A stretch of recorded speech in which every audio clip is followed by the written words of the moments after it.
Hello' everyone, মোৰ চেনেলৰ অন্য এটা ভিডিঅ'লৈ আপোনালোক সকলোকে পুনৰবাৰ স্বাগতম জনাইছোঁ।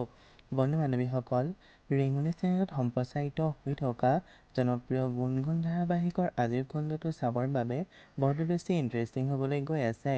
কিয়নো যোৱাটো খণ্ডত আমি দেখিবলৈ পাইছিলোঁ যে অনুৰাগী গুণগুণক এটা ৰুমত আবদ্ধ কৰি থৈছিল আৰু গুণগুণক কৈছিল যে উপাসনাৰ বাৰ্থডেৰ দিনা তাইৰ জীৱনটো উপহাৰ হিচাপে দিব। আৰু আনফালে আমি দেখিবলৈ পাইছিলোঁ যে কুঞ্জহঁতে পদ্মাক বিচাৰি নাপাই বজাৰলৈ আহিছিল আৰু তেতিয়া পদ্মাই কৈছিল যে মই মোৰ নিজৰ ছোৱালীজনীকে বুজি নাপালোঁ। আৰু আনফালে আমি দেখিবলৈ পাইছিলোঁ যে দৰ্শনৰ অধীৰতহে অনুৰাগৰ বন্ধুজনক লগ কৰি অনুৰাগৰ কথা সুধিলে আৰু তেতিয়া এটা লোকেশ্যন দিয়াত অনুৰাগ আৰু দৰ্শনে বিচাৰি গ'ল। এতিয়া বাৰু গুণগুণক অনুৰাগ আৰু দৰ্শনে বিচাৰি পাবনে জানিবলৈ আজিৰ খণ্ডটো চাবলৈ নাপাহৰিব।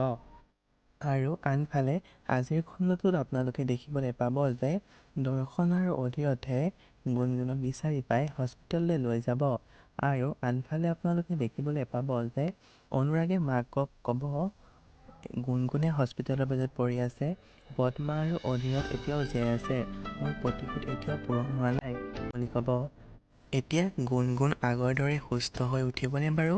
অনুৰাগক এতিয়া পুলিচে নিব নেকি বাৰু? জানিবলৈ গুণগুণ ধাৰাবাহিকৰ আজিৰ খণ্ডটো চাবলৈ নাপাহৰিব। আজিলৈ ভিডিঅ'টো ইমানেই আছিল। ধন্যবাদ।